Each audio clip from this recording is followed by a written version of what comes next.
জয় রাধে। হরে কৃষ্ণ। নিগম কল্পতরু ফলিতম ফলম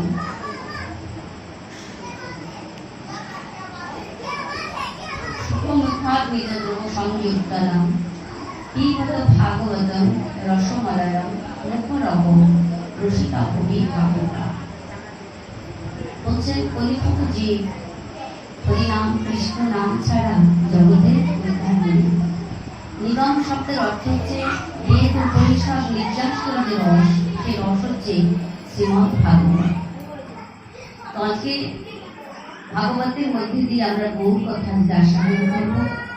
যে কথা শ্রবণ করলে জীবের ভগবন্ধন মোচন হয়, পরম তত্ত্ব লাভ হয়, গোলক বৃন্দাবনের স্থিতি হয়, সেই জীবকে কখনোই জন্ম মরণশীল জগতে সে দ্বিধা জ্ঞান ভোগ করতে হয় না।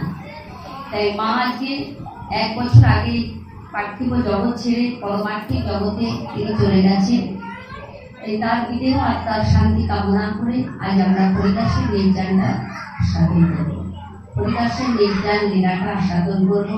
চৈতন্য চরিতামৃতের মধ্য লীলা 11 পরিচ্ছেদে আমার বৈষ্ণব কুলতির কৃষ্ণদাস কবিরাজ বিশ্বচরণ বলন দিয়েছেন যে অনুগ্রহায় ভক্তনাম মানসিক তরুম আস্থিতম ভজতে তাদিশকেরা জানসোতা তৎপর ভবে।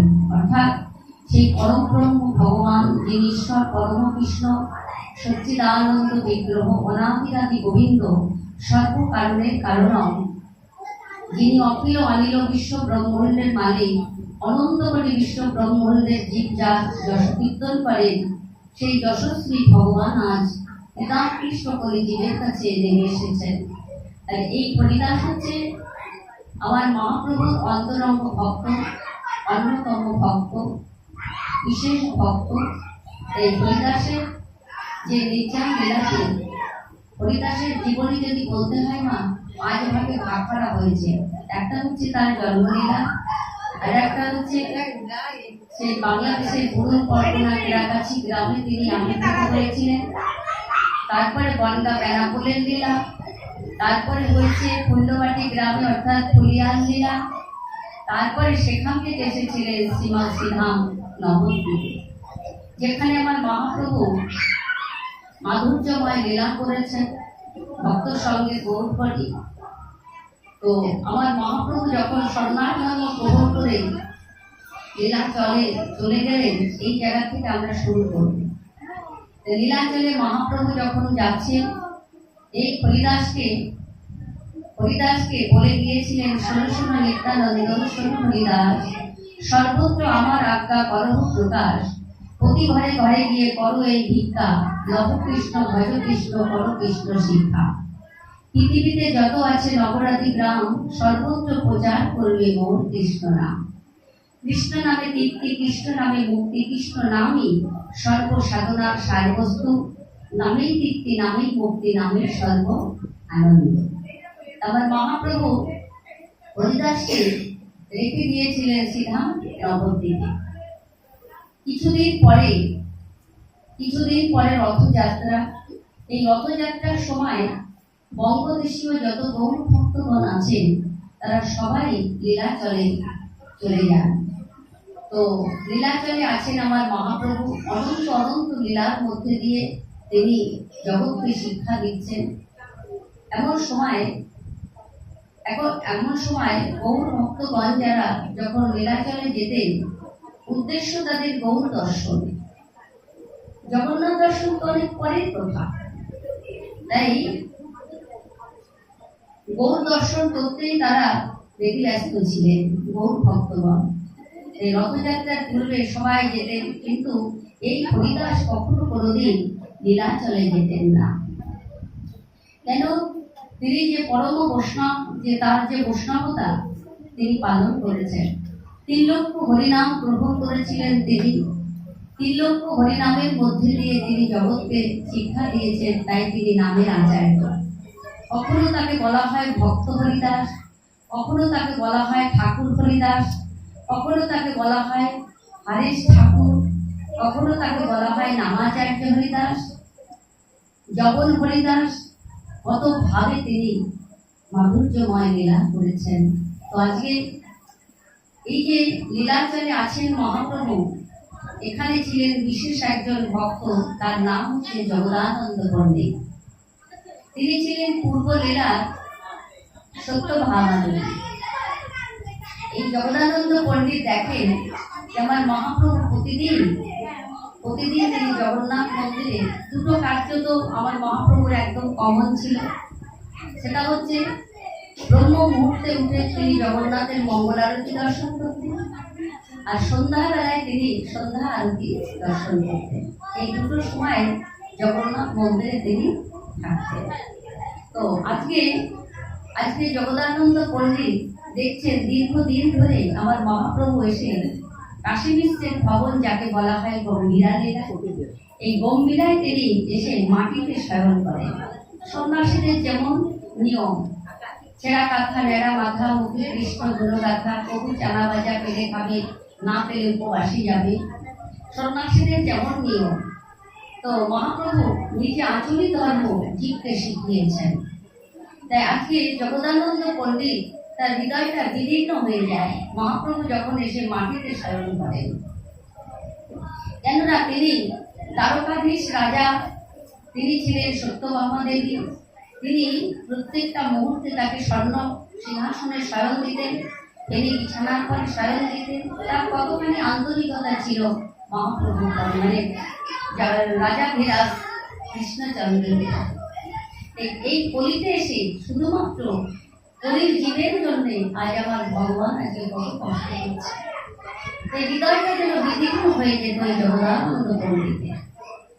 এই জগদানন্দ পণ্ডিতকে করতে ওই মহাপ্রভুর যে বহির্বাসগুলো, সেটাকে যখন বাদ দিয়ে দিতেন, সেইগুলো গুছিয়ে অনেকগুলো করেছে, করে একটু দিয়ে এবার মহাপ্রভুর জন্য একটা বড় একটা তোষক তৈরি করেছে।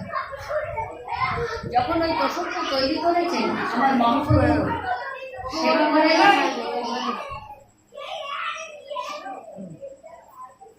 মহাপ্রভুর সেবা করেন কে? গোবিন্দ দাস আর নরহরি। মহাপ্রভু সেবা করছে। জগদানন্দ পণ্ডিত গোবিন্দ দাসকে এসে বললেন, গোবিন্দ, আমি এই তোষকটা তৈরি করেছি, প্রভু যখন জগন্নাথ মন্দির থেকে তিনি আসবেন তখন তুমি এই তোষকটা কেটে দিও। গোবিন্দ তো দাস, প্রভুর আজ্ঞাবহ ভক্ত। এই গোবিন্দ কি করেছেন, ওই যেখানে প্রভু শয়ন করে ঠিক সেইখানে আবার মহাপ্রভুর জন্য এই বিছানাটা তোষকটা কেটে দিয়েছে। মহাপ্রভু এসেছেন জগন্নাথ মন্দির থেকে, এসে বলছেন, গোবিন্দ, তুমি কি জানো না আমি এখানে শয়ন করি?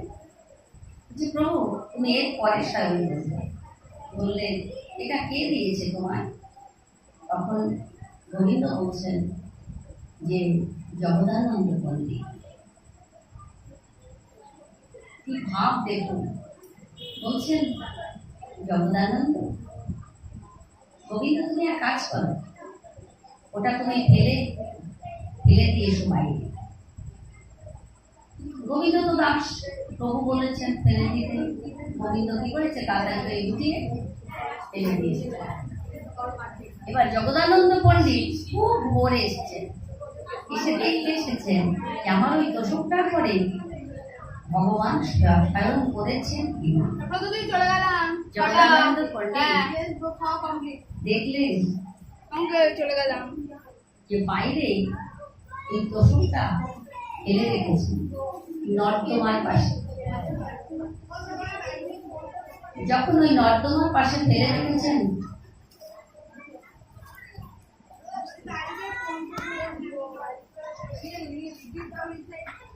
জগদানন্দ পণ্ডিতের দেখে খুব কষ্ট হয়েছে।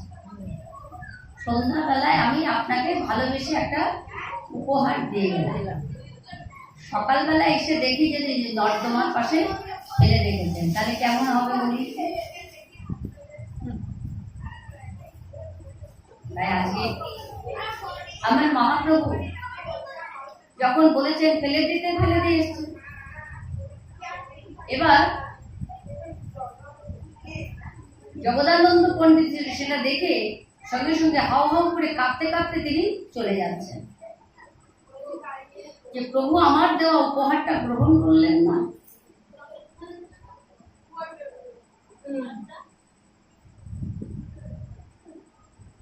এমন সময় গোবিন্দ বলছেন, প্রভু তুমি ভক্তের মনে কষ্ট দিয়ে কি সুখ পাও? বললেন, গোবিন্দ তুমি জানো না ওর স্বভাব।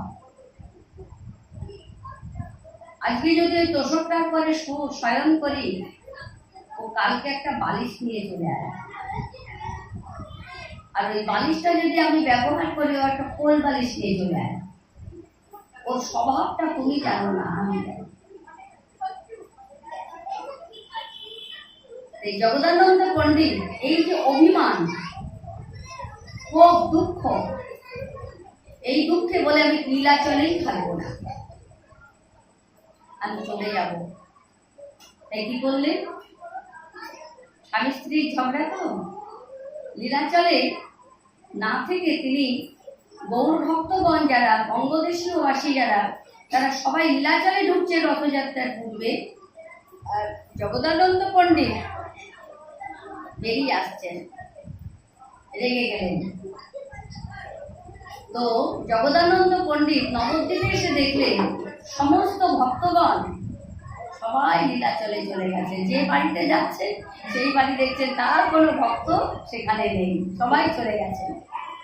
ঘুরতে ঘুরতে সারা নবদ্বীপ ঘুরতে ঘুরতে তিনি এলেন কোথায়? দেখছেন দূরে একটা ছোট্ট কুঠিরে আমার হরিদাস বসে হরিনাম সংকীর্তন করছেন, কৃষ্ণ নাম করছেন।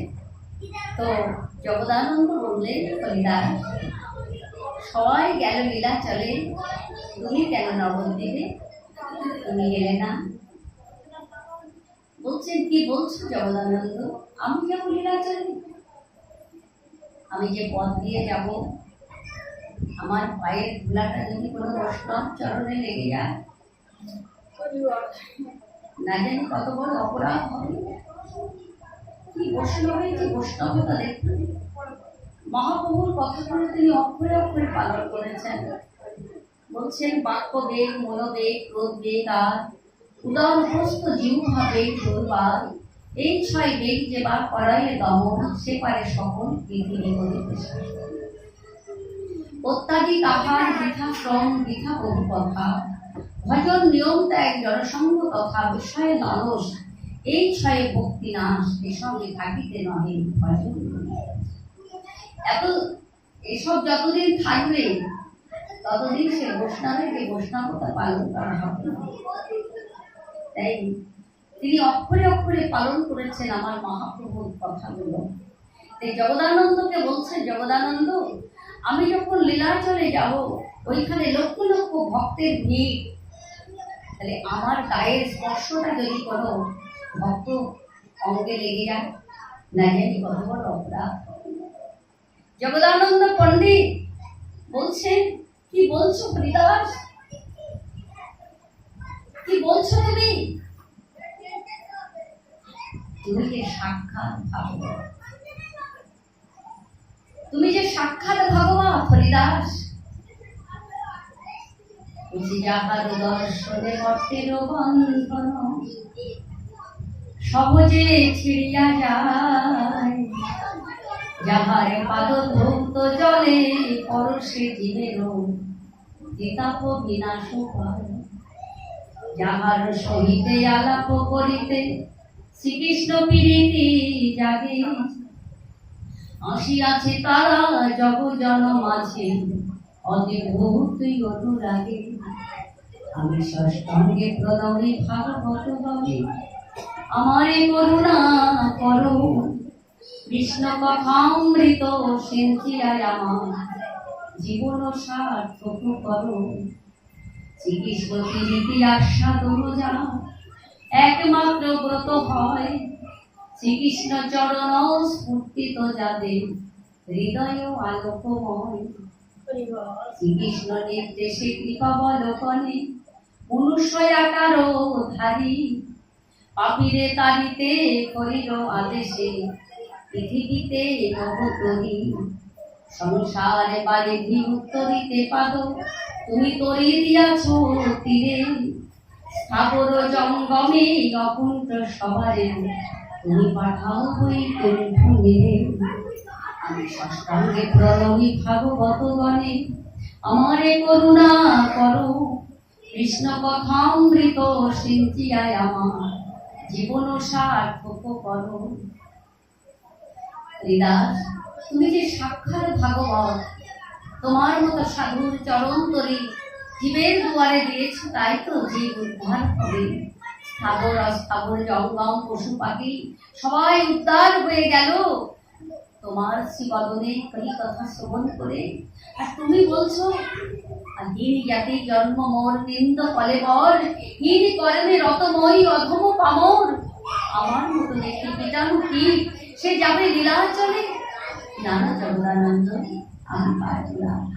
জগদানন্দ সাক্ষাৎ ভাগবত চরণ বন্দনা করে বলছেন, হরিদাস, তোমার গৌর হরিকে দেখতে ইচ্ছা করে না? জগদানন্দ, তুমি জানো না আমার খুব দেখতে ইচ্ছে করে। আমি আমার ঘরের বিশ্বম্ভরকে দেখেছি, আমি আমার গৌর হরিকে দেখেছি, আমি ঘরের গোড়াকে দেখেছি, আমি নিমাই পণ্ডিতকে দেখেছি, কিন্তু শ্রীকৃষ্ণ চৈতন্য মহাপ্রভুকে দেখি নাই। সন্ন্যাসের পরে সে কেমন হয়েছে সেটা আমি দেখি না। এই জগৎ কিন্তু আমি কেমন করে যাবো? এই জগদানন্দ বললেন, তুমি যাবে জানো, ওখানে গিয়ে মহাপ্রভু চণ্ডালকে কল দিচ্ছে, আর তুমি তো সাক্ষাৎ ভাগবত, তুমি তো সাক্ষাৎ ভাগবত। হরিদাস, এই হরিদাসের মনে বড় আকাঙ্ক্ষিত বাসনা হলো, জীবনের শেষ প্রান্তে যদি আমি একটু গৌর বদন দর্শন করতে পারি। এই হরিদাস এবার যাচ্ছেন লীলাচলে। জগদানন্দ পণ্ডিত সঙ্গে করে হরিদাসকে নিয়ে যাচ্ছেন লীলাচলে। হরিদাস যাচ্ছে সকলের পেছনে, প্রথমে যাচ্ছে রাঘবের ছাড়ি, তারপরে সমস্ত হাজার হাজার ভক্ত, সবার শেষে যাচ্ছেন হরিদাস। এই কিভাবে যাচ্ছেন জানে? শপথে না গিয়ে, মানে পথের মাঝখান দিয়ে না গিয়ে তিনি সাইড দিয়ে যাচ্ছে, যে আমার পায়ের ধুলাটা যেন কোনো বৈষ্ণব চরণে লেগে যায়। কতখানি বৈষ্ণবতা দেখুন, বৈষ্ণব হবে এই অভিমান। তাই আজকে হরিদাস যেতে যেতে লীলাচলে পৌঁছে গেলেন। লীলাচলে যখন পৌঁছালেন হরিদাস, এমন সময় তিনি দেখতে পেলেন, দূর থেকে দেখতে পেলেন জগন্নাথ মন্দিরের সেই চূড়াটা। চূড়া দেখতে পেয়েই তিনি সেইখানে বসে পড়লেন। চূড়া দেখতে পেয়ে সেখানে তিনি বসে পড়লেন। এই তো আমি জগন্নাথ মন্দিরে এসে গেছি। সমস্ত ভক্তগণ গিয়ে মহাপ্রভুর সঙ্গে দেখা করেছেন, যে যা পেরেছেন মহাপ্রভুর জন্য সেবার জন্য নিয়ে গেছেন রাঘবের ছাড়ি। তো খুব আনন্দ করছেন, কিন্তু জগদানন্দ পণ্ডিত গিয়ে বলছেন, প্রভু তোমার হরিদাস এসেছে, এবার স্বামী স্ত্রীর ঝগড়া তো। জগদানন্দের আর মনে নেই, হরিদাসকে নিয়ে গিয়ে খুব আনন্দ করছেন, বলছে প্রভু ওই এসে গেছে জগদানন্দ। মানে ও মানে কি, মানে মেয়েরা যখন রেগে যায় স্বামী পরে, তো তাদের দৌড় কতটুকু মা, ওই বাপের বাড়ি। এবার কদিন পরে যখন রাগ থেমে যায়, ও আবার সুর করতে করতে চলে আসে, তাই না? তো আর স্বামী স্ত্রীর ঝগড়া মানে কি জানেন? সকালবেলার এক পশলা বৃষ্টি। ওই জন্য স্বামী স্ত্রীর ঝগড়ার মধ্যে কাউকে ঢুকতে নেই। ওদের কখন মিল হবে, কখন কি হবে সেটা বোঝা যায়। তাই মহাপ্রভু হাসছে মৃদুমন্দ, জগদানন্দ এসে গেছে। তখন জগদানন্দ তার আর মনে নেই, খুব আনন্দ, বলছে প্রভু তোমার হরিদাস এসেছে, হরিদাস এসেছে। কিন্তু সবার চাওয়া আছে, পাওয়া আছে, আমার হরিদাসের কোনো চাওয়া পাওয়া নেই মা। সবাই বাসস্থান আহারের জায়গা খুঁজে নিলেন, কিন্তু আমার হরিদাসের কোনো চাওয়া পাওয়া নেই। তত্ত্ববাদী করে রোদ্দুরের তাপে চিৎকার করে বলছেন, গৌর হরি আমি যে এসেছি, কোথায় তুমি? আমি তোমায় দেখতে পাচ্ছি না কেন? হাজার হাজার লক্ষ লক্ষ ভক্তের ভিড়ে আমার হরিদাস কোথায় একটু বালুকার তলে পরে বসে গৌর হরি করছেন। দেখে ভক্ত যদি ভগবানকে আপন প্রাণে ডাকে, ভগবান কি দূরে থাকতে পারে? বলছেন বৈকুণ্ঠেতে থাকেন হরি, ডাকলে হরি বলে, মাটির ঘরে আসেন হরি, কাঁদলে চোখের জলে। হরিদাস চিৎকার করে ডাকছেন, কোথা হে গৌর চাঁদ, দেখা দাও মোরে, আমি গৌর হতে আসিয়াছি দেখিতে তোমায়। কতদিন দেখি নাই প্রভু তোমার ও চাঁদ বদন, আজ দেখা দিয়ে প্রাণ রাখো সচির নন্দন। এই তো লীলাচল প্রভু, তুমি থাকো সর্বক্ষণ, স্বরূপ রামানন্দে তোমার রসয়াস্বাদন। নিত্যানন্দ সঙ্গ করি বিহারিছ যখন, এ হেন বান্ধব আছে আমায় রয়ে যাই তথা। কোথাহে গৌচাঁদ, কোথাহে গৌচাঁদ, আপন প্রাণে তার দৈন্যতা, নম্রতা, ভদ্রতা, সভ্যতা, বিনয় যে ভাব, সেই ভাব নিয়ে মহাপ্রভুকে ডাকছে। ভগবান কি দূরে থাকতে পারিব? এই প্রভু আমার উদ্বিগ্ন ভাবে কোথা হরিদাস করতে করতে, আচ্ছা, যে যথমাং প্রবর্তন্তে তাং ততস্তৈব ভজম। এই মহাপ্রভু যেমন ছুটে যাচ্ছেন, আমার হরিদাসও তো ঠিক তেমনি ভাবে ডাকছেন। আজকে আমার মহাপ্রভু ছুটে গেলেন হরিদাসের কাছে, গিয়ে বলছেন, হরিদাস, তপ্ত বালির পরে বসে প্রখর রোদ্দুরের তাপে তুমি যে গৌর হরি করছো, তোমার কষ্ট হচ্ছে না? কষ্ট হচ্ছে না? হরিদাস বলছেন, প্রভু, বিক্রিত জিনিসের প্রতি তার কি কোনো আপত্তি থাকে? আচ্ছা, বাজার থেকে যদি কোনো জিনিস বিক্রি হয়ে যায়, সেই জিনিসটা আপনি কেমন করে ব্যবহার করবে, সেটা কি জিনিসটা বলে দেবে? কখনো বলে? আপনি বাজার থেকে যে কোনো জিনিস আপনি পয়সা দিয়ে কিনে এনেছেন, কি কেমন করে ব্যবহার করবে সেই জিনিসটা কি বলে দেবে? বলবে না। আমরা তরিতরকারিগুলো কিনি, কিভাবে রান্না করবো সে বলবে না, আমার ইচ্ছা মতো, কারণ আমার কাছেও বিক্রি হয়ে গেছে।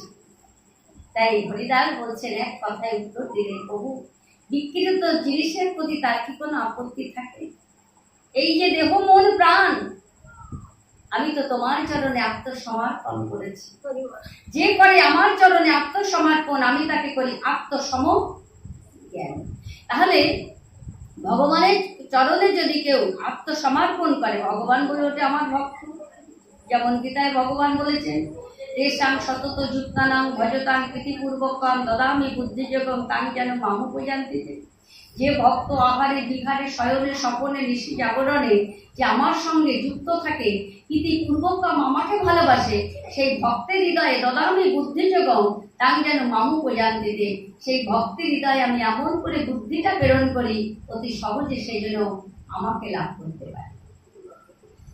সেটি আমার ভক্ত। তখন আমার মহাপ্রভু আর কোনো কথা বলতে পারলেন না। কেন? ভক্তের কাছে সকল সময় ভগবান হেরে যেতে ভালোবাসে, হেরে যান তিনি। তাই আজ আমার মহাপ্রভু বলছেন, হরিদাস, তোমার সঙ্গে আমি পারবো না। তখন কি করলেন? দন্তমাজন দিয়ে, মানে ওই বকুলের ডাল দিয়ে দন্ত মাজন করতেন, সেইটা কি করলেন? হরিদাসের পাশে সেখানে গুঁজে দিলেন। গুঁজে দেওয়ার সঙ্গে সঙ্গে সেটা সতেজ হয়ে উঠল। তত্ত্ব বালির পরে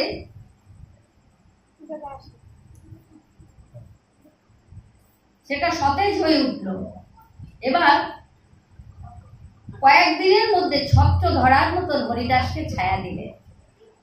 সেই বকুলের ডালটা আজও আছে মা। উদ্যাপীয় সেই লীলা করে গোরা রায়, কোন কোন ভাগ্যবানে দেখিবারে পায়, সেটা হলো সিদ্ধ বকুলতলা। তাই পুরীতে গিয়ে যদি কেউ আবার হরিদাসের সমাধি মন্দির এবং সিদ্ধ বকুলতলায় যদি না যান, 1000 বার জগন্নাথ দর্শন করলেও কিচ্ছু হবে না। ভগবান বলছেন আমার ভক্ত আমার আগে। সিদ্ধ বকুলতলা এখনো সেই বকুল গাছটা জীবিত আছে। আজকে হরিদাসকে সেখানে ছোট্ট একটি কুঠির বাঁধিয়ে দিয়ে, সেটা হলো সিদ্ধ বকুলতলা। সেখানে হরিদাস ভজন বসেছিলেন। 3 লক্ষ হরিনাম প্রতিদিন তিনি গ্রহণ করতেন। আমার ভগবান দেখলেন হরিদাস তো আমার মন্দিরে আসবে না। সিংহ লগ্ন যে পথটি, সেই পথটিতে কখনো হরিদাস যাননি, সমুদ্রে কখনো স্নান করেননি। তো আমার ভগবান দেখলেন হরিদাস তো আমার মন্দিরে আসবে না আমায় দেখতে, তাহলে ভগবানকে ভক্তের মন্দিরে যেতে হবে। দেখুন কেমন ভক্ত আর কেমন ভগবান। ভক্ত যায় না ভগবানের মন্দিরে, ভগবান আসেন ভক্তের মন্দিরে। প্রতিদিন দোবেলা এসে স্বয়ং ভগবান এসে দর্শন করে যান। ভক্ত ভগবানকে দর্শন করে। কেমন ভক্ত হতে হবে মা, যে ভগবান আসবেন তার কাছে, ভক্তকে যাওয়া লাগবে না। এই হচ্ছে ভক্ত। তাই আজ আমার মহাপ্রভু তার সমস্ত দায়িত্ব তুলে নিয়েছিলেন। হরিদাস শুধু নামের মধ্যে দিয়ে ডুবে আছেন। যে করে আমার চিন্তা আমি তো করি তার চিন্তা, সে নাম নিয়ে বসে আছেন। প্রতিদিন আমার মহাপ্রভু জগন্নাথ মন্দির থেকে প্রতিদিন তিনি প্রসাদ পাঠিয়ে দেন তার প্রিয় ভক্ত গোবিন্দ দাসকে দিয়ে। সবার শেষ লীলামা আমরা আজকে আস্বাদন করছি। এই হরিদাসের কথা যদি আমি সকাল থেকে সন্ধ্যা পর্যন্ত যদি করি শুনবে না। হরিদাসের এত কথা আছে, এত মাধুর্যময় লীলা আছে। 5 ভাগে ভাগ করা হয়েছে। এক একটা লীলা 3 ঘন্টা করে করলেও শেষ হবে না। তাহলে আজকে আমার হরিদাসের জন্য প্রতিদিন গোবিন্দ দাসকে দিয়ে প্রসাদ পাঠিয়ে দেন প্রভু।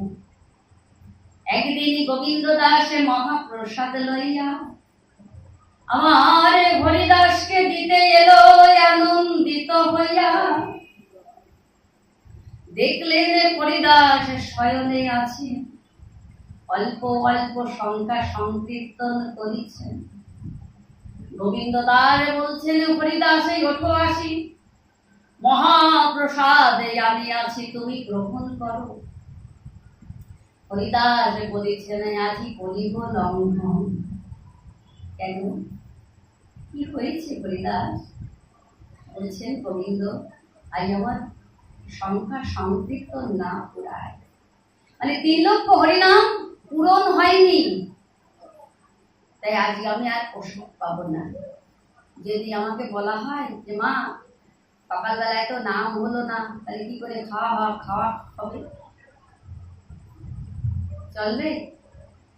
তাহলে আগে খাওয়া তারপরে নাম। আর কেমন ভক্ত, নাম হয়নি বলে আজকে প্রসাদ তিনি পাবেন না। তাহলে সেই ভক্তের দুয়ারে ভগবান আসবে না, তা কি আমাদের দুয়ারে আসবে?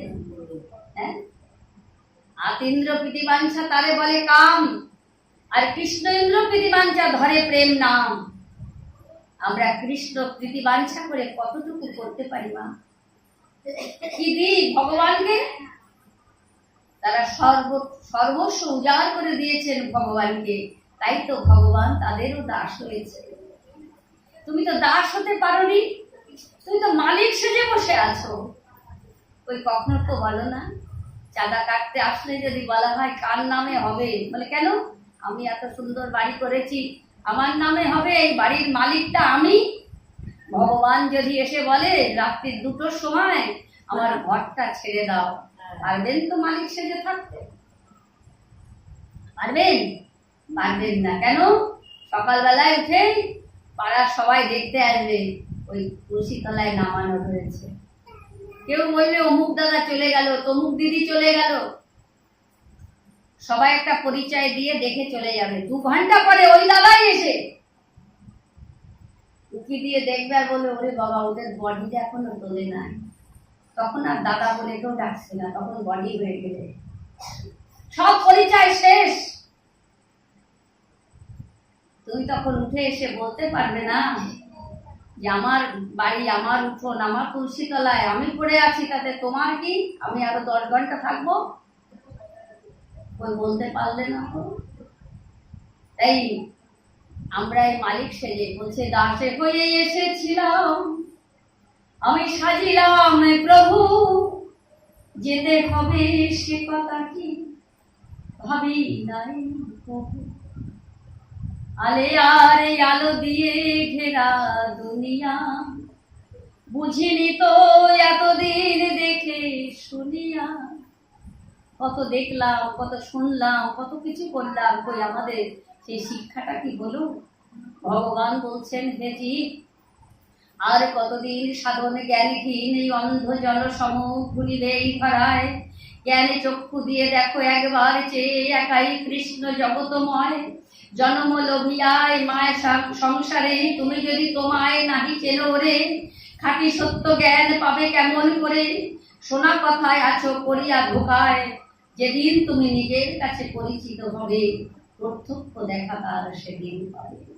কখনো কি জিজ্ঞাসা করি কে আমি, কোথায় ছিলাম, কোথায় আছি, কোথায় যাব?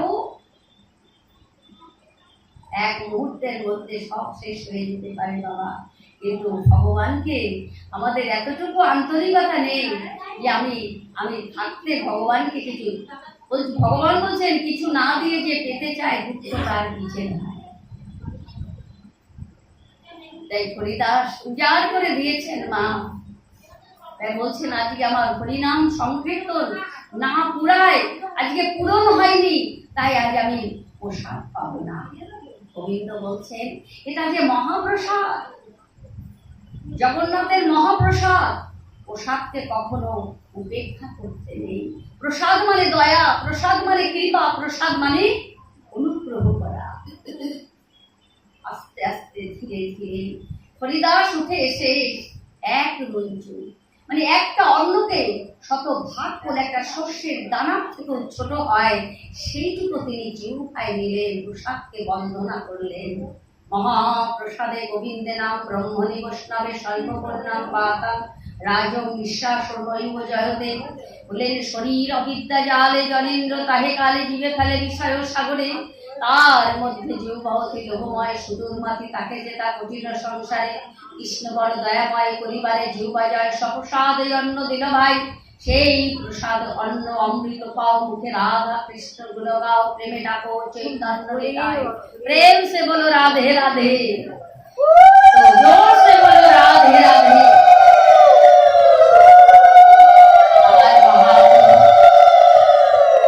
মহাপ্রভুর দেওয়া সেই প্রসাদ হরিদাস এক রঞ্জু প্রসাদকে বন্দনা করে পেলেন।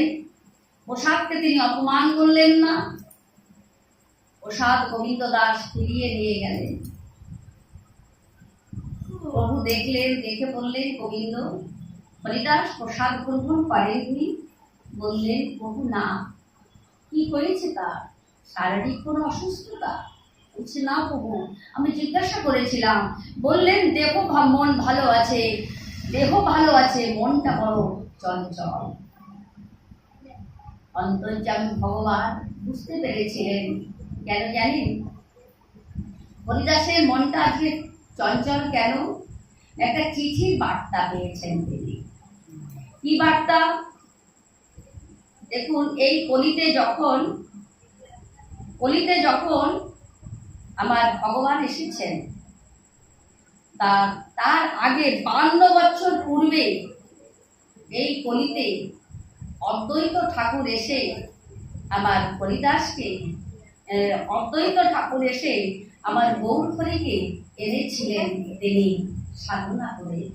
সুরতনী গঙ্গার কূলে 52 বছর পূর্বে কলির প্রথম সন্ধ্যায় এসে তিনি মদন গোপাল এসো বলে দুটি নয়নের জলে বিগলিত হয়ে তিনি কেঁদেছিলেন। পিতাকৃষ্ট কলির জীব পাপে পাপাচ্ছন্ন, তুমি একবার এসে দেখে যাও প্রভু, কলিগত জীবের কত দুঃখ, কত দুর্দশা, তুমি না আসলে এরা উদ্ধার হবে না। তাই তিনি কেঁদেছিলেন। তাই আহ্বান আছে, তার বিসর্জন আছে। তা অদ্বৈত ঠাকুর একটি চিঠি পাঠিয়েছেন প্রহলিকা বচনে। তার কাছ দিয়ে জগদানন্দ পণ্ডিতকে দর্শন করে তিনি তার হাতে চিঠিখানা লিখে দিয়েছেন। কি দিয়েছেন? বলছেন, আগম শাস্ত্রেতে নিপুণ অদ্বৈত ঠাকুর, তাহার দরজায় শুনিয়াছি তোমার বিসর্জনের সুর। মানে প্রহলিকা বচনেটা কি লিখলেন? প্রভুকে কইও আমার কোটি নমস্কার। অদ্বৈত ঠাকুর লিখছেন, এই নিবেদন তার শ্রী চরণে আমার। বাউলকে কইও লোকে কইল বাউল, বাউলকে কইও হাটে না বিকায়ে চাউল, বাউলকে কইও কাজে নাহি আউল, বাউলকে কইও ইয়া কই আছে বাউল। কিছু বুঝলেন? চিঠিটার মানেটা কিছু বুঝেছেন? কিন্তু যে লিখেছে সে বুঝেছে, যাকে লিখেছে সে বুঝেছে, আর তৃতীয় ব্যক্তি আমার হরিদাস। তিনজনের মধ্যে হচ্ছে ব্রহ্মা, বিষ্ণু, মহেশ্বর। তিনজনের মধ্যে মানে তিনি বলতে চাচ্ছেন যে শান্তিপুর ডুবু ডুবু নদে ভেসে গেল, পৃথিবী ভেসে গেছে হরিনাম সংকীর্তনে।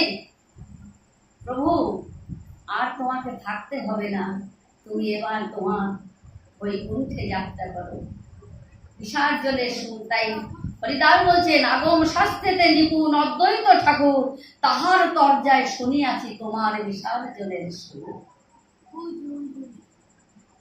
তাই তিনি সেই চিন্তা করছে, প্রভু আমাকে রেখে তুমি চলে যাবে?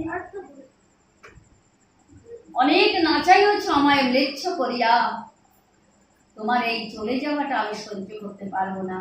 এই লীলাটার আগে আমার লীলাটা তুমি শেষ করলে। তাই স্বতন্ত্র ঈশ্বর তুমি হও স্বেচ্ছাময়, জগৎ নাচাও জ্বলছে যারই ইচ্ছা হয়, অনেক নাচাইলে আমায় ম্লেচ্ছ করিয়া, ভিতরে শ্রাদ্ধ পাত্র খাইল আমি ম্লেচ্ছ হইয়া। এখানে বসেন না দাদা, এখানে বসেন।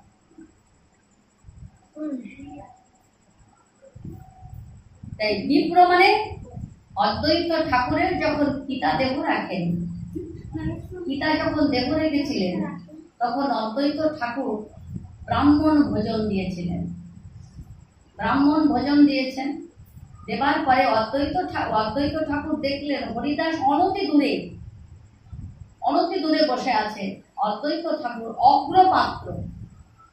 অগ্রপাত্রটা নিয়ে হরিদাসকে দিয়ে বলেছিলেন, হরিদাস তুমি সেবা করলে আমার 1 লক্ষ ব্রাহ্মণ ভোজনের পুণ্য ফল লাভ হবে। অদ্বৈত ঠাকুর কি বোকা ছিলেন? তিনি জানতেন না যে হরিদাস ব্রাহ্মণ? শুধু তাই নয়, ব্রাহ্মণের উপরে তিনি বৈষ্ণব। তিনি বিষ্ণুকে জানেন, তিনি বৈষ্ণব। যিনি ব্রহ্মকে জানেন, তিনি ব্রাহ্মণ। তাহলে ব্রাহ্মণের উপরে হচ্ছে বৈষ্ণব। একজন বৈষ্ণবের যদি সেবা করানো হয় তাহলে 1 লক্ষ ব্রাহ্মণ ভোজন করালে যে পূর্ণ ফল লাভ হবে, একজন বৈষ্ণবকে সেবা দিলে সেই পূর্ণ ফল লাভ হবে। কিন্তু ব্রাহ্মণকে আপনারা সবাই সেবা দিতে পারবেন, কিন্তু বৈষ্ণবকে সেবা দেওয়াটা কঠিন আছে, একটু কঠিন আছে। ব্রাহ্মণ যখন তখন যত্রতত্র খেতে পারে, কিন্তু বৈষ্ণবরা তো সেটা পারে না। তাই আজকে বৈষ্ণব সেবা দেওয়াটা একটু কঠিন আছে। তাই ব্রাহ্মণ নিজে হয়ে ব্রাহ্মণ সেবা দিয়েছিলেন, অর্থাৎ হরিদাস। হরিদাসকে সবাই বলে জগন হরিদাস। জগনের ভাই প্রতিপালিত হয়েছিলেন, কিন্তু আসলে তো তিনি ব্রাহ্মণ সন্তান। আজকে তার জন্মলীলায় আমি বলা আছে। আজকে স্বতন্ত্র ঈশ্বর তুমি। গৌরহরি যখন হরিদাসের সামনে গেলে, কেন তুমি প্রসাদ পেলে না? অপলক দৃষ্টিতে হরিদাস তাকিয়ে আছেন মহাপ্রভুর দিকে। যেমন তোমার নেত্র বিকার দর্শন করছি, তুমি আর বেশি দিন প্রকট লীলা করবে না, তোমার ওই অপকট লীলাটা যেন আমাকে দর্শন করতে না হয়। প্রকাশ্যে বললেন, কি ভাবছো হরিদাস, কিছু বলবে? হ্যাঁ প্রভু, আমার একটি বাসনা হয়েছে। আজকে উঠেছিলেন ভগবান, বললেন হরিদাস, জন্ম থেকে এই পর্যন্ত তুমি কোনোদিন আমার কাছে কিছু চাও নাই। বলির জীবে চাওয়া পাওয়ার কোনো শেষ নাই, কিন্তু তুমি তো আমার কাছে কোনোদিন কিছু চাও নাই। আজকে হরিদাস আমার কাছে কি চাইবে? বলছেন বাসনা হয়েছে। বলো বলো বলো হরিদাস, তুমি কি চাও আমার কাছে? হরিদাস বলছেন, প্রভু এক বাঞ্ছা হয় মোর বহুদিন হতে, লীলা সম্বরিবে তুমি লয় মোর চিতে। সেই লীলা প্রভু মোরে কবু না দেখাইবা, আপনার আগে মোর শরীর পাইবা। তোমার আগে যেন আমার এই দেহটা পাঠতে পারে, তাই আমার বাসনা। ভগবান বললেন, কি বলছো হরিদাস, আমার যা কিছু সুখ সব কিছু তো তোমায় ঘিরিয়া, তোমার উচিত নাও যাও তুমি আমায় ছাড়িয়া।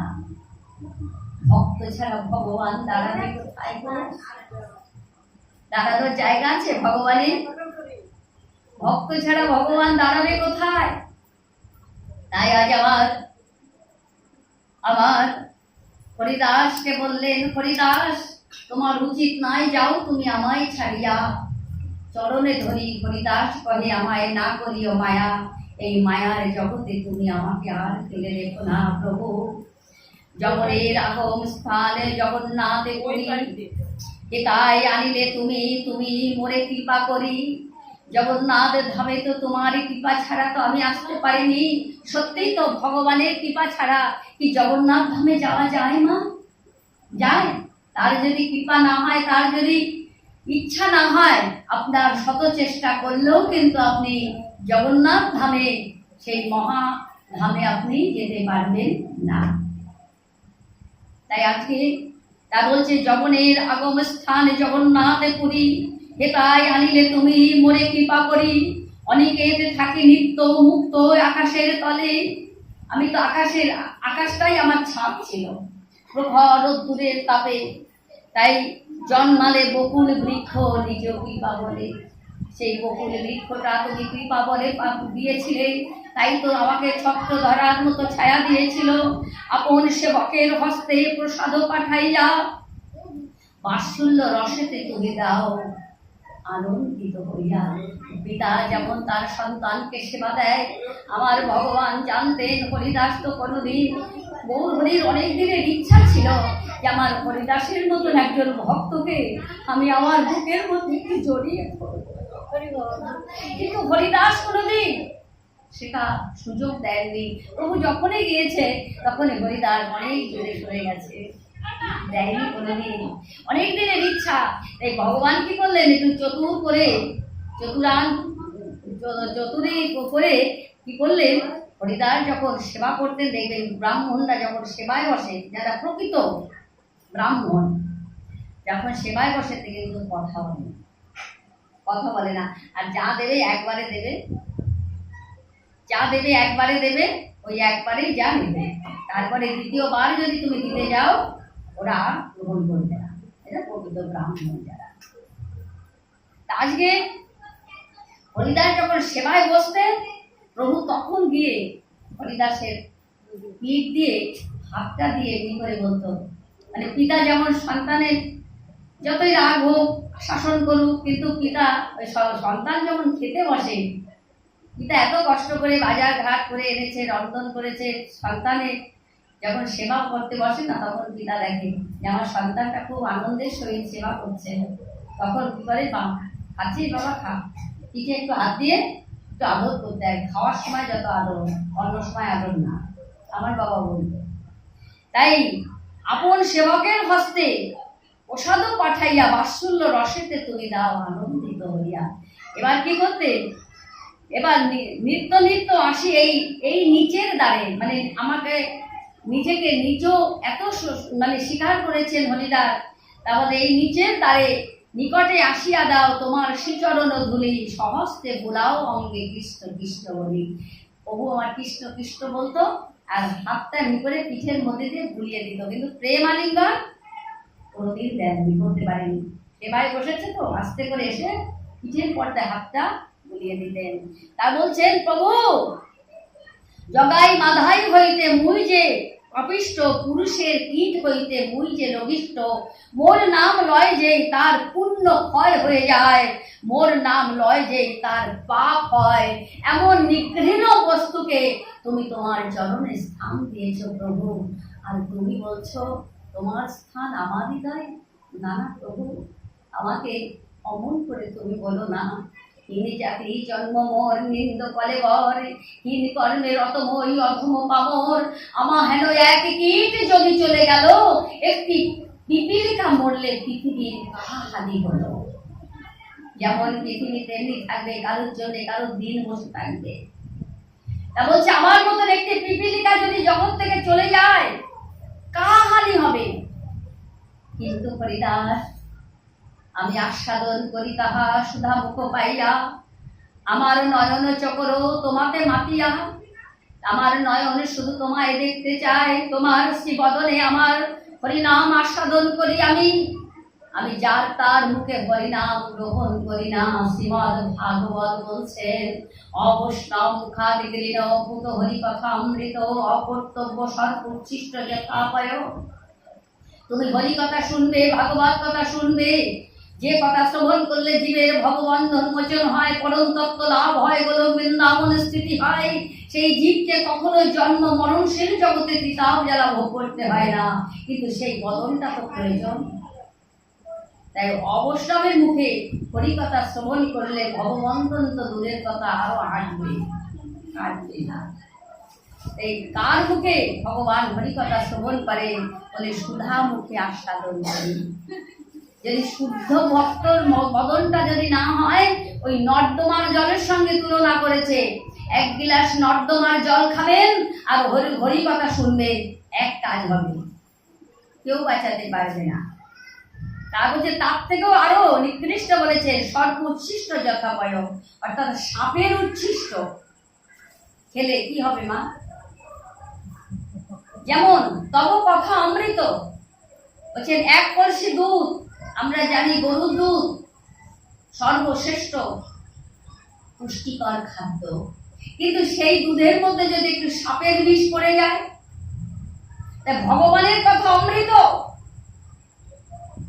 এক কলসি দুধের মতো, তার মধ্যে যদি একটু সাপের বিষ পড়ে যায়, যে সর্প উচ্ছিষ্ট যথাপায়, সাপের উচ্ছিষ্ট সেবা করলে যেমন হবে, তোমারও অবৈষ্ণবের মুখের থেকে হরিকথা শ্রবণ করলে ঠিক তাই হবে। তাই যাত্রার মুখে হরিনাম ভাগবত কথা শ্রবণ করতে নেই, তাতে তারও মঙ্গল হবে না, আমারও মঙ্গল হবে। তার থেকে তুমি নিজে নিজে করো। তাই আজকে হরিদাস বলছে যে জগাই মাধাই হইতে, কিন্তু ভগবান তো সেটা মানছে না। ভগবান বলছে আমি তোমার মুখে, আমি সুধা মুখে আমি আস্বাদন করি হরিনাম। না অমন করে তুমি আর আমায় মেনে রেখো না, আমাকে তুমি বিদায় দাও বাবা।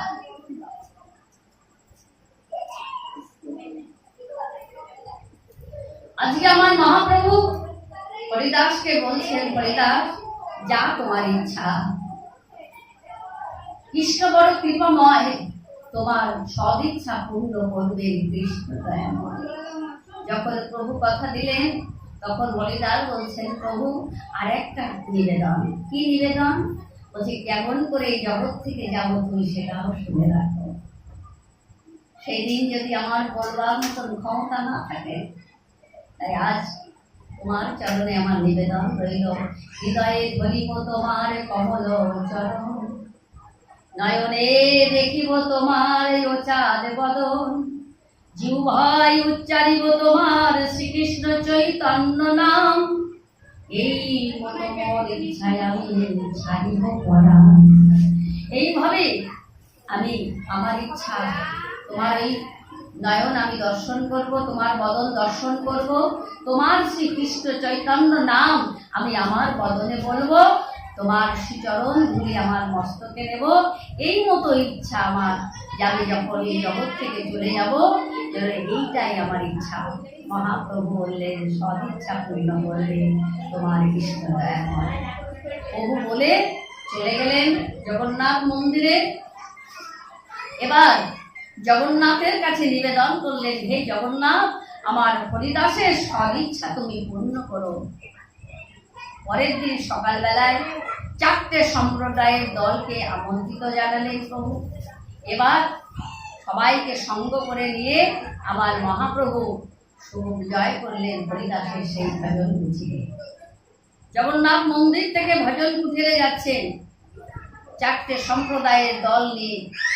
তাই এক একটা সম্প্রদায়ের দলের সঙ্গে প্রভু নৃত্য করছেন ঘুরে ঘুরে। এবং যখন হরিদাসের কুঠিরের সামনে গেছেন, তখন প্রভু আর সকলের সামনে যাচ্ছেন না, সবার পেছনে রয়েছেন। কেন? আমি যদি হরিদাসের সামনে যাই, হরিদাস আমাকে ছেড়ে চলে যাবে, কিন্তু যতক্ষণ আমি না যাব, আমার হরিদাস এই পৃথিবীতে থাকবে। দেখেছেন ভগবানের কত ভয়। আমি আমার ভক্তের সামনে যাওয়ার সঙ্গে সঙ্গে আমাকে ভক্ত ছেড়ে চলে যাবে, সেই জন্য প্রভু আমার যাচ্ছেন না।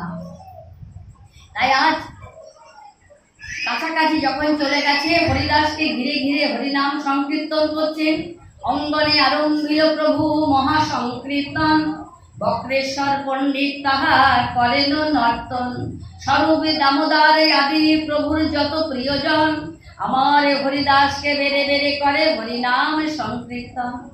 স্বরূপ দামোদর রায় রামানন্দের কে জড়িয়ে ধরে প্রভু আমার কেঁদে কেঁদে বলছেন, নিধি যদি আমায় একটি বদন দিল, ওই পঞ্চানন ঠাকুরের মতো করে যদি আমাকে আরো 4টে বদন দিত, তাহলে আমার হরিদাসের গুণকীর্তন আমি পঞ্চমুখে কইতাম। এক মুখে স্বরূপ আমি কত কইবই আমার হরিদাসের গুণের কথা। ও আর কাঁদছেন আর বলছেন, আমি আরো 4টে বদন দিলে তাহলে আমার পঞ্চমুখে আমি আমার হরিদাসের গুণকীর্তন করতে পারতাম। তাই বলতে বলতে আমার মহাপ্রভুকে হাতছানি দিয়ে হরিদাস ডাকিল।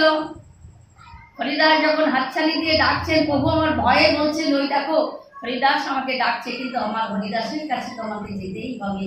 তাই আমার মহাপ্রভু আস্তে আস্তে ধীরে ধীরে পঞ্চতত্ত্বের মতো করে ভক্ত সঙ্গে গৌর হরি নিয়ে দাঁড়ালেন হরিদাসের সামনে। হরিদাস সেই বদনটা দর্শন করলেন, সকলের চরণ ধুলি। তাই বলছেন ভক্তপদ ধুলি আর ভক্তপদ জল, ভক্ত ভুক্ত অবশিষ্ট 3 সাধনের বল।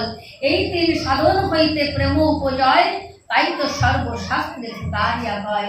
3টে সাধনের বল যদি কারোর জীবনে থেকে থাকে মা, তাকে আর ওই পার ঘাটায় গিয়ে আর কোনো চিন্তা করতে হয় না। কে তোমার শ্রাদ্ধের পিণ্ডি চটকালো, আর কে তোমার শ্রাদ্ধ করলো, কে ব্রাহ্মণের 500 লোক খাওয়ালো,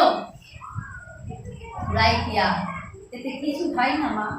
ওগুলো সব বাহ পূজা, ওতে আত্মকল্যাণ হয় না। তাই আত্মকল্যাণ যদি তোমাকে নিজেকে করতে হয়, তাহলে নিজের টিকিটটা নিজেকে কেটে যেতে হবে।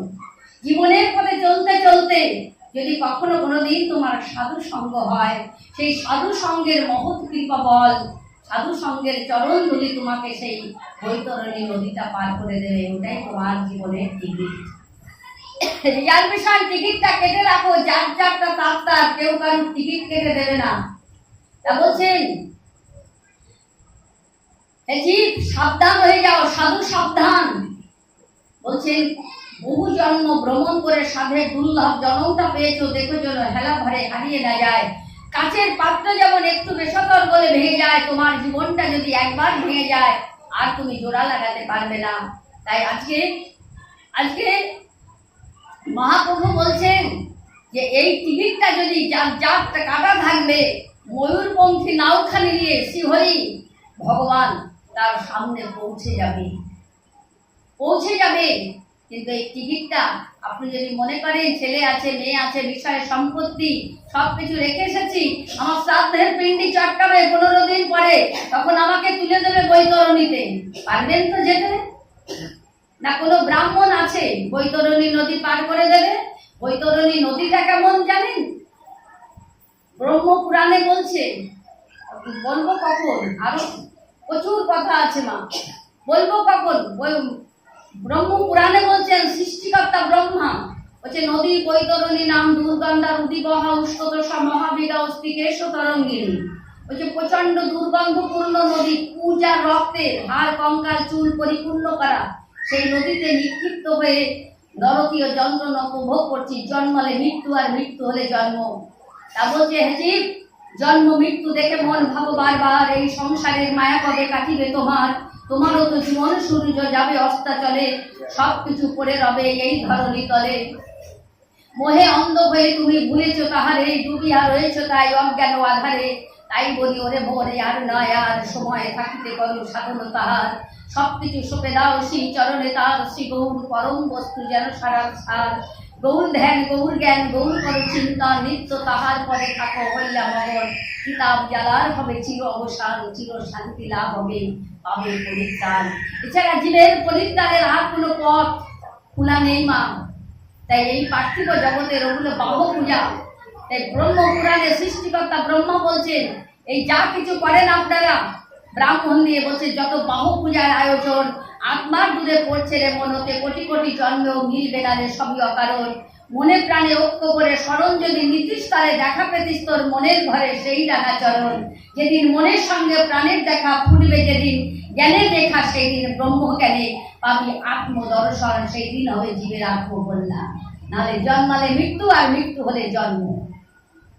এর করাল ছায়া থেকে বাঁচবার একটাই উপায়, যার টিকিট তার কাটতে হবে। তাহলে 24 ঘন্টা সময় দিয়েছে তোমাকে ভগবান, তুমি 23 ঘন্টা গ্রহণ করো না, 1 ঘন্টা ভগবানকে দেওয়া যায় না? যায় তো নাকি? হ্যাঁ, 1 ঘন্টা দেওয়া যায় না? তাহলে 23 ঘন্টা তুমি নাও, আর 1 ঘন্টা তুমি ভগবানকে দাও। ওই 1 ঘন্টা তুমি তখন কারোর স্ত্রীরও হবে না, স্বামীরও হবে না, আত্মীয় স্বজন বন্ধু বান্ধব নাতিপুতি কারোর হবে না। ওই 1 ঘন্টা তুমি ভগবানকে দাও না, গিয়ে বলো যে হে ভগবান, আমি প্রত্যেকের কাছ থেকে এতটুকু করে ভালোবাসা তুলতে তুলতে তোমার কাছে এসেছি, এইটুকু সময় আমি তোমায় দিলাম প্রভু। ভগবান সুপ্ত কৃষ্ণ চন্দ্র হৃদয়ে জাগৃত হয়ে উদ্ভাসিত উঠবে কৃষ্ণ প্রেম। ভগবান বলবে ওটি আমার ভক্ত, সদা আমি বলবি আমি যেন মানুষ জানতে, সেই ভক্তের হৃদয়ে আমি এমন করে বুদ্ধিটা প্রেরণ করি অতি সহজে সে যেন আমাকে লাভ করতে পারে। আর আমাকে লাভ করতে গেলে, লাভ করলে আর এই পার্থিব জগতে এসে কিতাব জ্বালা ভোগ করতে হয় না। তাই বলছে আত্মা আত্মিক আদি ভৌতিক আদি দৈনিক, এই যে 3টে যন্ত্রণা, এই 3টে যন্ত্রণার মধ্যে হাজার হাজার যন্ত্রণা লুকিয়ে আছে। বুকে হাত দিয়ে বলতে পারবেন আমি খুব সুখী আছি? বলুন তো দেখি কত বড় বুকের পাটা, সবাই বলুন, রাজার মা প্রজার মা সবাই বলুন যে আমি খুব ভালো আছি, আমার কোনো যন্ত্রণা নেই। কেউ বলতে পারবেন না, কেউ বলতে পারবেন না। তাহলে আজকে সেই যন্ত্রণা নিবারিত করতে পারে একমাত্র হরি কথা, কৃষ্ণ কথা সাধন করলে। দেখবে যত যন্ত্রণা যত দুঃখ আপনার তলে কারোর কাছে শেয়ার করে আপনি শান্তি পাবেন না, কিন্তু ভগবানের কাছে গিয়ে আবুস নয়নে কেঁদে সব কিছু শেয়ার করুন, দেখবেন আপনার বুকটা হালকা হয়ে যাবে। আমি আসল জায়গায় জানিয়ে এসেছি ভগবান একদিনও বিচার করবে, তাই তো? কর্মফল তো সবাইকেই ভোগ করতে হয় না, সবাই কেউ বাদ যায় না কর্মফল থেকে। তাহলে এমন এমন একটু কর্ম করুন যেটা ভগবানকে দিলে সেটা ভগবান ঠিক তাকে কৃপা করবেন। এই পার্থিব জগতে যা কিছু দিয়ে যান কিচ্ছু পাবেন না মা। সংসারকে আপনি সব দেবেন, কিন্তু সংসার আপনাকে কিছু দেবে না, এটা একদম কারেক্ট কথা। তাই আজকে আমার হরিদাস সব কিছু দিয়েছেন ভগবানকে। এই ভগবান কি করলেন? হরিদাস যখন দর্শন করতে করতে যখন দেহ রাখলেন, হাতছানি দিয়ে প্রভুকে ডাকিলেন, নিজ নিত্য নই ভঙ্গ মুখপদ্মে দিয়েও সহৃদয় আনি ধরি প্রভুর কমল চরণ, সর্বভক্ত পদরেণু মস্তকে ভূষণ। শ্রীকৃষ্ণ চৈতন্য নাম করিতে উচ্চারণ, নামের সহিত প্রাণ করিলেন। আর আমরা মরার সময় পল্টু আয়, রকেট আয়, বুলেট আয়, পাপাই আয়, সবাইকে ডেকে ডেকে নিয়ে, নাতির ঘরের পুঁতি যে কয়টা গোষ্ঠী ষষ্ঠী সব কয়টা ডেকে নিয়ে এসে জল জল, জীবনে মনে হয় জল খাইনি, দেখি তো তাই, এই জল দে জল দে, ও চেয়েছে জল। এখন বেশি করে করে বোতলে করে করে জল খেয়ে নাও, ওই সময় জল যেতে হবে না, ভগবানের চরণটা চাও। আর অভ্যাসটা রাখো, সেই অভ্যাস তোমাকে সেই দিন নিয়ে যাবে। আর সারা জনম যদি তুমি না ডাকো, তাই ভগবানকে সেই দিন ডাকলে পারবে না ডাকতে। তাই অভ্যাস যোগ আপনাকে রাখতে হবে। তাই অভ্যাসটা যদি থাকে তবেই ভগবানকে দেখতে পারবে, না হলে পাপের পাহাড় এসে আপনার চোখের সামনে এমন ভাবে দাঁড়াবে, ওইগুলো দর্শন করতে করতে সিনেমার পর্দার মতো যা যা খারাপ কাজ করেছে সেই পর্দার মতন, মানে চোখ স্থির হয়ে গেছে, এখনই চলে যাবে। কিন্তু ওই সিনেমার পর্দার মতন যা যা পাপ করেছেন সারাটা জনমে, সব আপনার পর্দার মতন ওইগুলো জং জং ব্যাপী স্মরণাং ত্যাজে ত্যান্তি কলেবরাম, যা যা ভাবনা করতে করতে, যা যা দেখতে দেখতে আপনার জীবনটা যাবে, পরবর্তী জন্মটা আপনার সেই অনুযায়ী জন্ম হবে। কুকুর হবেন কি, শিয়াল হবেন কি, বিড়াল হবেন, এটা আপনার ব্যাপার। আপনি যা যা ভাবনা করবেন ঠিক তাই সেই অনুযায়ী আপনার জন্ম হবে, কিছু করার নেই মা। আর আপনি যদি ভগবান চিন্তা করতে করতে এই জগৎ থেকে যেতে পারেন, তাহলে ভগবানের চরণ পাবে। প্রেম সে বলো রাধে রাধে, জোর সে বলো, আবার বলো, প্यास से বলো, আরে বলো না। আজকে আমার মহাপ্রভু ছুটে গিয়ে আমার হরিদাসকে কোলে তুলে নিলেন, উদ্দণ্ড মণিহারা ফণি, ভক্তহারা ভগবান, যার জগতে কেউ নেই মা। হাজার হাজার ভক্ত চোখের জল ফেলছেন, স্বয়ং ভগবান হাউ হাউ করে কাঁপছেন, হরিদাসকে উদ্দণ্ড নিয়ে নৃত্য করছেন ভক্তহারা ভগবান। বক্রেশ্বর পণ্ডিত বলছেন, প্রভু তুমি আর কত কাঁদবে, প্রভু, ওর তো সত্তার করতে হবে, জগতে তো আমার হরিদাসের কেহ নাই।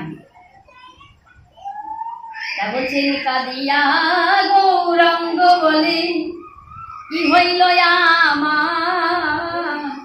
আমার হরিদাস ছাড়ি গেল প্রাণে বাঁচাবা,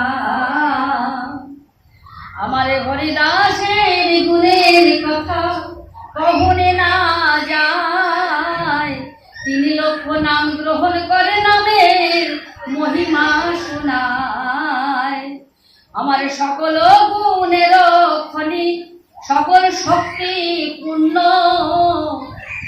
মায়ার পরীক্ষায় সাক্ষাৎ হইল উত্তীর্ণ, এমন দয়ার সাগর কোথা নাহি আর, যত হিংসা করে তত হিত করে তার। যে যত হিংসা করেছে, বাইশ বাজারে বেত্রাঘাত করেছে, আর ভগবানের কাছে কেঁদে কেঁদে বলেছেন, ভগবান এরা জানে না, এরা বোঝে না কি করছে, আমি তোমার কাছে ক্ষমা চাইছি প্রভু, ওদের হয়ে তুমি ক্ষমা করো।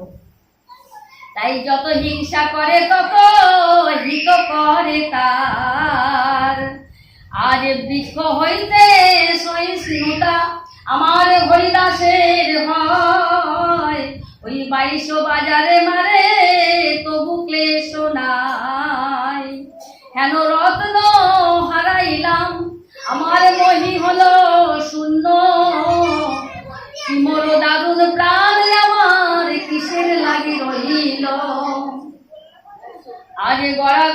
আজ হরিদাসের গুণের কথা কখনে না যায়, আজ গড়াগড়ি আমার হরিদাসের গুণের কথা সঙ্গরিয়া,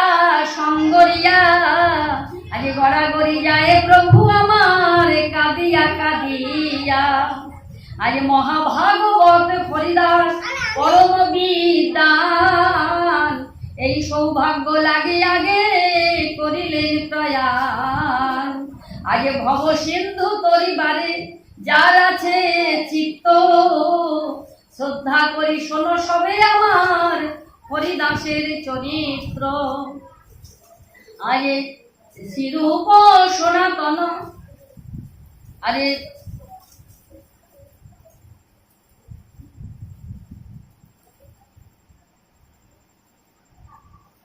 আজ শ্রী রঘুনাথ পদে রয় মোরে আর, শ্রী চৈতন্য চরিতামৃত কহে কৃষ্ণ দাস। তাহলে আজ আমার মহাপ্রভুকে বক্রেশ্বর পণ্ডিত বলছেন, প্রভু তুমি আর কত কাঁদবে, ও তো সৎকার করতে হবে। তখন কি করলেন, বিমান যোগে হরিদাসের পরমাত্মাটা পুষ্প রথে আমার প্রভু তুলে দিলেন গোলক বৃন্দাবনে। আর আমার হরিদাসের প্রাকৃত যে দেহটা, পঞ্চভৌতিক যে দেহটা, সেইটা নিয়ে সমুদ্রের তীরে নিয়ে এসে প্রভু আমার নিজে হাতে বালুকার খুললেন, বালুকার পরে পুষ্পের সজ্জা করলেন। এবার হরিদাসকে স্নান করাচ্ছেন। এই প্রথম জগন্নাথ পুরীতে গিয়ে ভগবান তাকে স্নান করাচ্ছেন সমুদ্রে। স্নান করতেন না কেন জানে? আমার গায়ের যে স্নানের জলটা যদি কোনো বৈষ্ণব গায়ে লেগে যায়, কতখানি দৈন্যতা নিয়ে তিনি বৈষ্ণবতা পালন করেছেন। তাই আজ আমার মহাপ্রভু স্নান করাচ্ছে, আর হরিদাসের গা ধৌত, চরণ ধৌত যে মানে চরণামৃতটা যখন সমুদ্রে মিশে যাচ্ছে, তখন আমার প্রভু কেঁদে কেঁদে বলছেন, দেখো দেখো আজ হরিদাসের চরণ স্পর্শে এই মহাসমুদ্র আজকে মহাতীর্থে পরিণত হলো। এই তীর্থে যদি কেউ স্নান করে কলিঘাত ত্রিতাপকৃষ্ণ কলিজি আমার জগন্নাথ চরণ পাবে। তাহলে এতদিন মহাতীর্থ হয়নি মা, হরিদাসের চরণস্পর্শে মহাতীর্থ হয়েছিলেন। আবার মহাপ্রভু নিজে ঘোষণা করেছেন, স্বয়ং ভগবান যেখানে স্নান করেছেন মহাতীর্থ হয়নি। এই ভক্তকে সকল সময় ভগবান বড় করে রেখেছেন। তাই হরিদাসকে স্নান করালে দোল কৌপিন বহির্পাশে সুসজ্জিত করে সর্ব অঙ্গে লিখে দিলেন কৃষ্ণ কৃষ্ণ নাম। প্রভু আমার কোলে তুলে নিয়ে হরিদাসকে সেই পুষ্পের শয্যার মধ্যে তিনি শায়িত করে দিলেন, শয়ন দিলেন। দেখবেন স্বর্গস্বামী থেকে শুরু করে 64 মহন্ত, দ্বাদশ গোপাল সব বৃন্দাবনে সমাধি দেওয়া আছে, সবাইকে বসিয়ে দেওয়া হয়। আমার এটাই ব্যতিক্রম যে আমার মহাপ্রভু হরিদাসকে শয়নে দিয়েছিলেন। কেন না হরিদাসের হরি নামে কোনো বাকি ছিল না, ভজনে পূর্ণ হয়ে গিয়েছিল।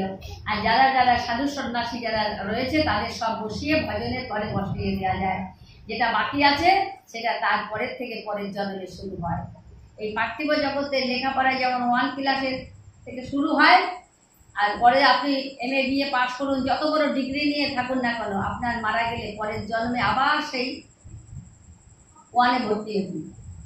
কিন্তু ভজনের রাজ্যে নামা যেখান থেকে রেখে যাবেন পরের জন্মে ঠিক সেখান থেকে শুরু হবে। নেট দুনিয়ায় দেখেছেন একটা 4 বছরের ছেলে ভগবত দাস ব্রহ্মচারী, দেখেছেন? হ্যাঁ, ওর কি ওইটুকানি বয়স নেই? ও যতটুকানি রেখে এসেছে গত জন্মে ওর সেখান থেকে শুরু হয়েছে। ওরা নিচে নামতে হবে না। এটা হচ্ছে পার্থিব জগৎ, আর এটা হচ্ছে পরমার্থিক জগৎ। এই পরমার্থিক জগতের সাধন ভজন নাম কখনো লুপ্ত হয় না। আজকে আমার হরিদাসকে শয়নে দিয়ে প্রভু আমার বালুকা দিচ্ছেন হরিদাসের গায়ে। বালুকা দিতে দিতে যখন বদন পর্যন্ত এনেছেন, বদনে আর বালুকা দিতে পারলেন না। তা বলছেন, আমি কেমন করে তার মুখে আমি বালুকা দেব? আমি মুখে বালুকা দিতে পারবো না। স্বরূপ দামোদর রায় রামানন্দ ধরাধরি করে প্রভুকে নিয়ে বসালেন। তাহলে দেখেছেন, পার্থিব জগতের সোনার পুতুল মনে করে যে সন্তানদের আপনারা ভালোবাসেন, নদীর কূলে নিয়ে গিয়ে মুখের মধ্যে আগুন ঢেলে দেবেন। যে মুখে অমৃত খেয়েছো, যে মুখে মিথ্যে কথা বলেছো, সেই মুখে হরিনাম করো নাই, সেই মুখটা ব্রহ্মা দিয়ে আগুন দিয়ে শোধন করে দেয় সেই ছেলে মেয়ে। আর যে মুখে হরি কথা হয়, কৃষ্ণ কথা হয়, ভগবত কথা হয়, সেই মুখে কখনো আগুন দিয়ে শোধনের প্রয়োজন হয় না। সেই জন্য বৈষ্ণবের মুখে আগুন দেয় না। তাহলে সেই মুখে আগুন দিয়ে পুড়িয়ে দেবে মা, কিন্তু ভগবানকে ভালোবাসলে ভগবান এক মুষ্টি বালুকা দিতে পারছে না। ভগবান হাউ হাউ করে কাঁদছে। স্বরূপ দামোদর রায় রামানন্দের কণ্ঠটি জড়িয়ে পড়ে, শুনো স্বরূপ রামানন্দ রে। অত বাজনা নেই মা, মিউজিক না হলে গান করে ভালো লাগে। ভালো লাগবে। শুনো স্বরূপ রামানন্দ রে, হরিদাসের লাগি আমার অঙ্গ যাই জ্বলিয়া, প্রাণ প্রিয় হরিদাস আমার যাইতেছে ছাড়িয়া রে। শুনো স্বরূপ রামানন্দ রে, আস্তে আস্তে দিও রে বালু আমার হরিদাসের গায়, সর্ব অঙ্গে দিও রে বালু যেন ওই বদলে দেখা যায় রে। শুনো স্বরূপ রামানন্দ রে, ওরে ভক্ত অঙ্গ আমার অঙ্গ ভিন্ন কিছু নয়, আমার ভক্তের অঙ্গে লাগিলে ব্যথা লাগবে আমার গায় রে। শুনো স্বরূপ রামানন্দ রে, আমি কোথায় যাব কি করিব আমার ভক্তের লাগিয়া, কোথায় গিয়ে জুড়াবো আমার এতাত্রিত দিয়া রে। শুনো স্বরূপ রামানন্দ রে, হরিদাস ছিল রে আমার ভক্ত চূড়ামণি, হরিদাসের বিহনে আমি মণিহারা মনে রে। শুনো স্বরূপ রামানন্দ রে, ভক্ত আমার পিতা মাতা ভক্ত আমার হিয়া, এই ভক্তের লাগিয়া আমার যুগে যুগে আশায় রে। শুনো স্বরূপ রামানন্দ রে, আমার অঙ্গ যায় জ্বলিয়া, প্রাণ প্রিয় হরিদাস আমার যাইতেছে ছাড়িয়া রে। শুনো স্বরূপ রামানন্দ রে। মহাপ্রভু এইভাবে বিলাপ করছে আর কাঁদছে। হরিদাসকে সবাই মিলে এক মুষ্টি করে করে বালুকা দিতে দিতে হরিদাসের সমাধিস্থ হলো। সেখানে একটি বেড়ি বাঁধিয়ে দিলেন। আমার মহাপ্রভু বললেন সবাই স্নান করে ওঠো। তাই তার নির্দেশে সবাই স্নান করলেন। নিজে আচরণ ধর্ম নিজে শিক্ষা দিলেন, তাই নিজেও স্নান করে হরিদাস একদিন যেমন বালুকার তটে এসে বসেছিলেন, আবার মহাপ্রভু মাথায় হাত দিয়ে সেখানে বসে পড়লেন। তাই বলছেন যে স্বরূপ দামোদর এসে বলছেন, প্রভু কি হয়েছে তোমার, অমন করছো কেন? বলছেন যে স্বরূপ আমার হরিদাসের তো জগতে কেউ নাই, তাই হরিদাসের তো বিজয় উৎসব করতে হবে। এখন আমি তো সন্ন্যাসী, তোর কৌপিন বহির্বাস ছাড়া আমার তো কিছু নাই, তাহলে আমি কেমন করে বিজয় উৎসব করবো? বলছেন প্রভু তুমি যে ঈশ্বর পরম কৃষ্ণ সচ্চিদানন্দ বিগ্রহ, অনাদিরাদি গোবিন্দ সর্বকারণের কারণম, তুমি অখিল অনিল বিশ্ব ব্রহ্মাণ্ডের মালিক, অনন্ত কোটি বিশ্ব ব্রহ্মাণ্ডের জীব তোমার যশ কীর্তন করেন, সেই যশস্বী ভগবান তুমি, যার আঙুলটা একটুখানি দেখালে অনন্ত কোটি বিশ্ব ব্রহ্মাণ্ডের ঐশ্বর্যে যে পড়ে, সে বলছে এমন কথা। স্বরূপ তুমি তো জানো আজ আমি সন্ন্যাসী, অমন বলো না। তখন কি করলেন, তার বই গলায় ছিল বহির্বাস, সেই বহির্বাসখানায় এনে আমার মহাপ্রভু সিংহদ্বারে আসলেন। সমস্ত ভক্তকে সঙ্গ করে নিয়ে সিংহদ্বারে আসলেন। সিংহদ্বারে আসি প্রভু প্রসারী রেখাঙ্গী, আঁচল পাতিয়া ভিক্ষা মাগিল তথায়, আমার হরিদাসের মহোৎসবের তরে প্রসাদে মাগিয়া দাও ভিক্ষায় আমারে। তাই মহাপ্রভু যখন ভিক্ষা চাইলেন, হাজার হাজার ভক্ত এসে মহাপ্রভুর ভিক্ষার ঝুলিতে ভিক্ষা দিয়েছিলেন।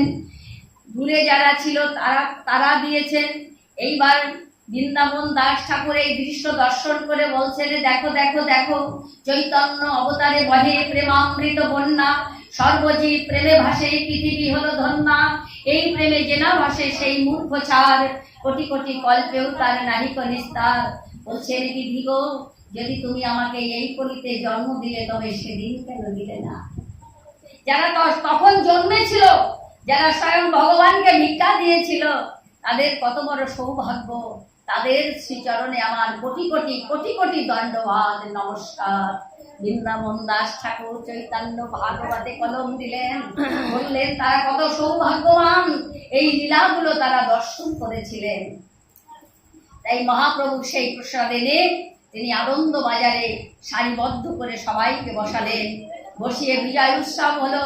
প্রথম সারি, দ্বিতীয় সারি, তৃতীয় সারি, চতুর্থ সারি, পঞ্চম সারি, ষষ্ঠম সারি, অষ্টম সারি, নবম সারি, দশম সারি, এইভাবে সারিবদ্ধ করে হাজার হাজার ভক্তকে বসালেন।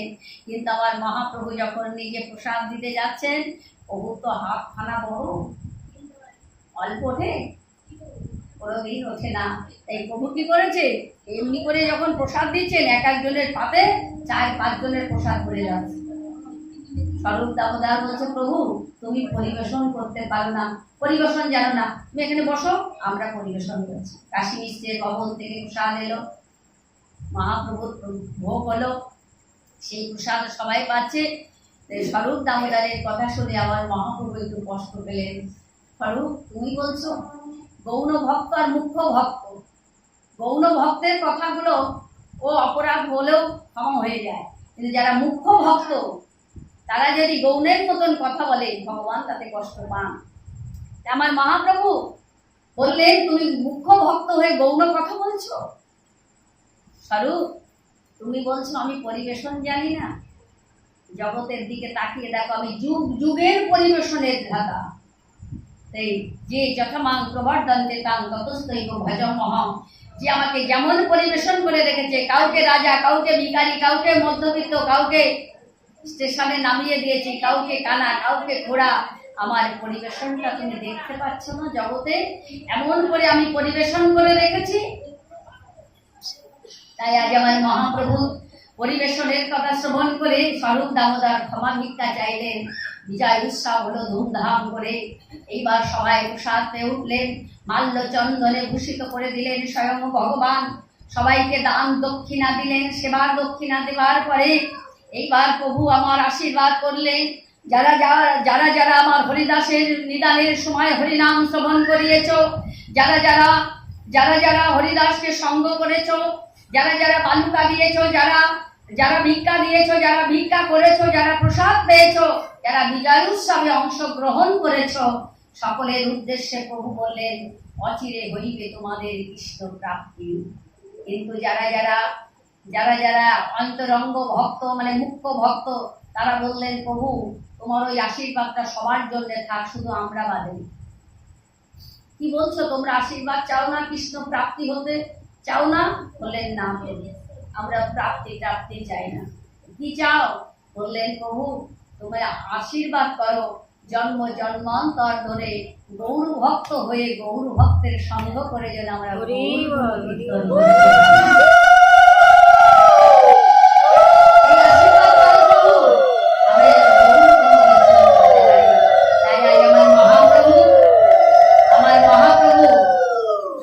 আশীর্বাদ করলেন। একই সঙ্গে বেজে উঠেছিল 14 মাদল, গগন বেদী হরিনাম সংকীর্তন হয়েছে। কিন্তু আমাদের এই পশ্চিম বাংলায় তো, মানে পশ্চিম বাংলা বলবো না, আমাদের এই উত্তর 24 পরগনার ওপর না, এইগুলো এই সমস্ত দিকে না 14 মাদল হয় না।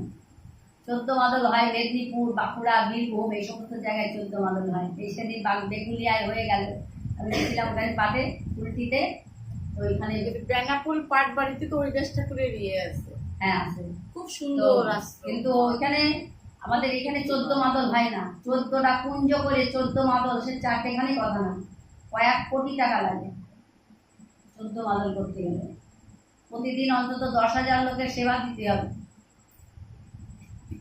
প্রচুর আমরা সে বেগুলিয়ায় গেছিলাম, বেগুলিয়ায় 14 মাদল হলো, পুরুলিয়ায় হয়েছে, ঝাড়ুখামারে হয়েছে, আমি অংশগ্রহণ করেছি সেখানে। 9 দিন ধরে নাম হয়েছে, 9 দিনই আমার পাঠ ছিল, আর এক একদিন এক একজনের কীর্তন ছিল, পালা কীর্তন। প্রতিদিন 9 দিন আমার পাঠ ছিল। পুরুলিয়ার ঝাড়ুখামার জায়গাটার নাম।